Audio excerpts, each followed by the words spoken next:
नमस्कार दोस्तों, आज मैं आपको बताऊंगा कि प्राचीन समय में डेनमार्क में बीमारियों का इलाज एक अनोखे अंदाज और विशेष तौर तरीके से किया जाता था। अगर मेरे चैनल पर आप नए हैं तो चैनल को सब्सक्राइब, लाइक और शेयर कर दें। इस बात का खुलासा 15वीं शताब्दी के अंत में बार्थलोमाइस एंगलेक्स द्वारा लिखित फ्रांसीसी किताब द प्रॉपर्टीज ऑफ थिंग्स करती है। उसमें लिखा है कि अपनी भयंकर से भयंकर बीमारियों से ग्रस्त कई मरीज उस लाश के नीचे इकट्ठा होने की कोशिश कर रहे हैं जो अब भी तड़प रही हैं। जिन खुशनसीब लोगों को अपने प्याले भरने की आवाज़ आती है वे तुरंत लाश के गर्म खून को एक ही सांस में पी जाते हैं। यह आधुनिक डेनमार्क के शुरुआती दौर की बात है, जहां ऐसे ही इलाज किया जाता था। अब लोग इस प्रकार के इलाज से ठीक होते थे कि नहीं होते थे, यह तो शोध का विषय है। आपको क्या लगता है, कमेंट में ज़रूर बताएं। वैसे तो यह उदाहरण बहुत ही गंभीर और संवेदनशील है, लेकिन उस समय यूरोप के शीर्ष चिकित्सा विशेषज्ञों के अनुसार मिर्गी का इलाज खून में था, जिसके द्वारा वह मिर्गी के दौरों के इलाज को इसी तरह से करते थे। उस दौर के शुरुआत में मिलने वाली 100 का उपयोग कर बनाई गई औषधि को 2 वर्गों में बांटा जा सकता है। पहला वर्ग वह है जो लोकप्रिय उपचार संरक्षित की गई लाशों से किया जाता था, जिसमें प्राचीन मिस्र की लाशों से सूखे मांस को निकालकर उसका पाउडर बनाकर इस्तेमाल किया जाता था। लेकिन कुछ डॉक्टर उसी दौर की लाशों से निकाले गए अवयवों को भी दवा के रूप में इस्तेमाल करते थे, जिसमें ताज़ा चर्बी, खून और यहाँ तक कि पुट्ठों का मांस भी शामिल था, जिसे उपयोग करने से पहले सावधानी से सुखाया और साफ कर लिया जाता था। कई चिकित्सा विशेषज्ञों का दावा था कि मिर्गी के लिए सबसे अच्छा इलाज एक ऐसे इंसान की लाश है जो शुद्ध और ताज़ा हो, जिसका रंग कुछ लाल हो, जिसकी उम्र लगभग 24 साल हो और उसकी दर्दनाक मौत हुई हो। कभी कभी इंसानी खोपड़ी का भी इस्तेमाल किया जाता था। असनी नामक फफूंद का भी उपयोग किया जाता था। यह असनी नामक फफूंद जो मृत्यु के कुछ समय के बाद खोपड़ी पर लगनी शुरू हो जाती है। संरक्षित की गई लाशों का उपयोग हेमरेज या घावों के इलाज के लिए किया जाता था, जबकि खून और खोपड़ी का उपयोग मिर्गी के इलाज के लिए किया जाता था, पाउडर के रूप में। हमारे पास इसका कोई प्रमाण या शोध पत्र नहीं है कि इस प्रकार से इलाज करने के पीछे क्या रहस्य हो सकता है, लेकिन चिकित्सा के पारंपरिक इतिहास में लाशों से उपचार का उल्लेख नहीं मिलता है। ये उपचार कुछ हद तक ग्रीक और अरब चिकित्सा परंपराओं से लिए गए हैं। उपचार के इन तरीकों को बहुत से शिक्षित व्यक्ति न केवल स्वीकार करते हैं बल्कि ऐसा करने का सुझाव भी देते हैं। सुझाव देने वालों में वैज्ञानिक दार्शनिक फ्रांसिस बेकन, कवि और दार्शनिक जॉन डन, महारानी एलिजाबेथ के सर्जन जॉन बेनिस्टर और रासायनिक विशेषज्ञ रॉबर्ट बॉयल शामिल थे। साल 1685 में इंसानी खोपड़ी से बनाई गई बूंदों का उपयोग ब्रिटेन के राजा चार्ल्स द्वितीय के इलाज के लिए भी किया गया था। यह स्पष्ट है कि लाशों से उपचार करना एक तरह से आदमखोरी ही थी। 15वीं शताब्दी और उसके बाद से यूरोप में लगभग हर जगह पुराने दौर की आदमखोरी को बुरा माना जाता था, जिसकी खोज अमेरिका में हाल में ही हुई थी। लेकिन किसी ने भी इस तरह के इलाज को आदमखोरी नहीं कहा था।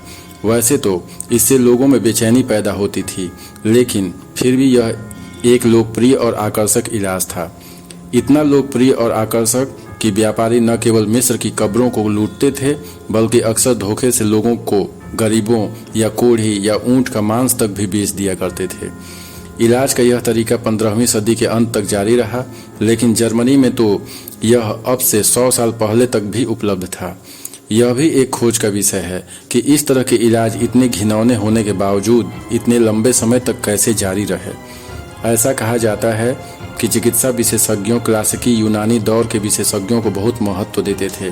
क्लासिक का अर्थ है पुराने रीति रिवाज से चिकित्सा कार्य में माहिर चिकित्सक, जैसे भारत में आयुर्वेद। इसके अलावा यह भी महत्वपूर्ण था कि उस दौर में चिकित्सा के लिए लैटिन भाषा का प्रयोग किया जाता था, और क्या यह सही है और क्या गलत, इस पर बहुत सख्त एकाधिकार था। साल 1599 से कुछ समय पहले एक पर्यटक ने मिस्र के काहिरा के एक पिरामिड के बारे में लिखा था कि प्राचीन लोगों की लाशें रोजाना निकाली जाती थी। वे सड़ी हुई नहीं होती थी बल्कि सही स्थिति में होती थी, और ये वो लाशें थीं जिन्हें डॉक्टर और दवा बनाने वाले हमारी मर्जी के खिलाफ हमें खिलाते थे। इससे पता चलता है कि डॉक्टर अपने रोगियों को एक क्षीण शरीर से निकाले गए अवयवों का उपयोग करने के लिए मजबूर कर सकते थे। साल 1647 में उपदेशक और लेखक थॉमस फिलर ने संरक्षित की गई लाशों को खराब भोजन लेकिन अच्छी दवा कहा। उनके इस कथन का यह अर्थ निकाला जा सकता है कि इंसानी मांस को विभिन्न चिकित्सकीय प्रक्रियाओं के माध्यम से किसी तरह साफ कर लिया जाता था और इस प्रकार यह कच्चा इंसानी मांस खाना बुरा नहीं था। हालांकि रिफाइनिंग का यह चरण विज्ञान की शक्ति पर नहीं बल्कि मानव शरीर की धार्मिक और आध्यात्मिक शक्ति पर निर्भर था। यूरोपीय पुनर्जागरण के दौरान यह आम धारणा थी कि मानव आत्मा ही शारीरिक दुखों के लिए जिम्मेदार है। सिद्धांत यह था कि आत्मा का खुद तो कोई रूप है नहीं, लेकिन यह खून और हवा के मिश्रण से जिस्म से जुड़ी रहती है। आत्मा का यह मिश्रण शरीर में घूमता रहता है। पुनर्जागरण दौर के कई विचारकों के अनुसार लाशों से उपचार करना एक ऐसा रासायनिक विज्ञान था जो जिंदगी की बेहतरी के लिए जरूरी रूहानी ताकत को खुद में उतार लेने का मौका देता है। और जब ताज़ा खून पीने की बात आती है तो यह बात और भी स्पष्ट हो जाती है। इस तरह से रोगी जीवन के मूल पदार्थ को उसी तरह अपने अंदर उतार लेता है जैसे वह जीवित शरीर के अंदर मौजूद था। 17वीं सदी के अंत में कवि और चिकित्सक एडवर्ड टेलर ने लिखा था कि गर्म या ठंडा इंसानी खून बीमारियों के लिए फायदेमंद है और 1747 तक अंग्रेज चिकित्सक मिर्गी के इलाज के लिए ताजे गर्म खून का सुझाव देते रहे। इसके अलावा आध्यात्मिक फिजियोलॉजी के कारण भी इंसानी मांस खाया जाता रहा। याद रहे कि संरक्षित की गई लाश के बारे में कहा गया था कि यह एक नौजवान की लाश होनी चाहिए जिसकी दर्दनाक मौत हुई हो। एक समय में चिड़िया के खून को भी इलाज के लिए इस्तेमाल के काबिल समझा जाता था। मेडिकल थ्योरी में कहा जाता है कि डर के कारण आत्मा महत्वपूर्ण अंगों जिगर, हृदय और मस्तिष्क को छोड़कर मांस में समा जाती है। इसलिए ऐसी स्थिति में या तो रोंगटे खड़े हो जाते हैं या आंखों में एक रहस्यमय चमक पैदा हो जाती है। इसलिए ऐसे व्यक्ति के मांस को विशेष रूप से बेहतर माना जाता था। इसलिए पहली नज़र में मिस्र की मम्मी जो अपने सूखेपन के लिए जानी जाती है, उनमें तो ये जीवन शक्ति नहीं होनी चाहिए, लेकिन उनके ठीक हालत में पाए गए गोश्त से ये मतलब निकाला जाता था कि इन लाशों में आत्मा अभी भी बरकरार है, जिन्हें संरक्षण के चरणों से गुजारने के बाद सील कर दिया गया है। उसी तरह बहुत समय पहले मरने वाले व्यक्ति की खोपड़ी पर लगने वाली फफूंद को भी आध्यात्मिक शक्ति से भरपूर माना जाता था। कुछ विचारकों का मानना था कि अगर किसी व्यक्ति का गला घोंट दिया जाए तो उनके सिर में मौजूद आध्यात्मिक शक्ति 7 साल तक उसकी खोपड़ी में रह सकती है। साल 1604 में हम विलियम शेक्सपियर के चरित्र ओथेलो को उसके रुमाल की प्रशंसा करते हुए देखते हैं, क्योंकि उसका रेशम एक कुंवारी महिला के संरक्षित दिल से बने तरल से रंगा गया था। जाहिर है कि उस दौर में युवा कुंवारी महिलाओं को आध्यात्मिक शुद्धता का उच्चतम स्तर माना जाता था। वैसे तो हृदय के चिकित्सकीय उपयोग को अजीब नहीं माना जाता था, लेकिन यह कथन इस आम धारणा पर आधारित हो सकती है कि आत्मा के सबसे शुद्ध, सबसे उत्तम भाग बाएं वेट्रिकल या हृदय के गुहा में पाए जाते हैं। लाशों से इलाज का मतलब अलग अलग लोगों के लिए अलग अलग था। जो लोग इसे वर्जिन मानते थे, शायद उनका ये विचार व्यापार, पश्चिमी चिकित्सा पुस्तकों और तकनीकी विकास की वजह से बदलने लगा हो और उनके लिए यह स्वीकार्य हो गया हो, जबकि दूसरे लोगों के लिए यह मानव जीवन के सबसे पवित्र और मौलिक तत्वों के साथ संपर्क का एक जरिया था।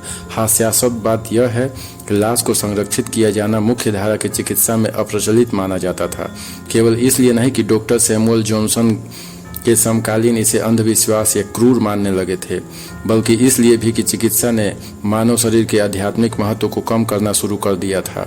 साल 1782 में हम देखते हैं कि चिकित्सक विलियम ब्लेम खुशी का इजहार करते हैं कि मिस्र की मम्मी और पुरुषों की खोपड़ी जैसे गंदे और महत्वहीन उपचार अप्रचलित हो रहे हैं। ये और अन्य दूषित पदार्थों के मिश्रण अब चिकित्सा में अपना स्थान खो चुके हैं। इस प्रकार प्रबुद्ध विज्ञान के विकास का बचाव करते हुए विलियम ब्लेक ने इस पूरे चरण के दौरान क्या प्रभावित हुआ था उस पर विचार नहीं किया, क्योंकि जिन लोगों ने लाशों के जरिए इलाज कराया था वे अब इसके प्रति अपनी घृणा पर काबू पा चुके थे। हताशा की वजह से नहीं, बल्कि आत्मा के लिए अपने सम्मान की वजह से, जिसे मानव जीवन का सार माना जाता था। अब आपने वीडियो देख लिया है, अपने कमेंट में इस चिकित्सा के तरीके को अपने शब्दों में बताएं, जिससे कि समाज में जागरूकता आ जाए। चैनल को लाइक और सब्सक्राइब और शेयर कर दें, जिससे इस प्रकार के और वीडियो और जानकारी आपके सामने हम ला सकें।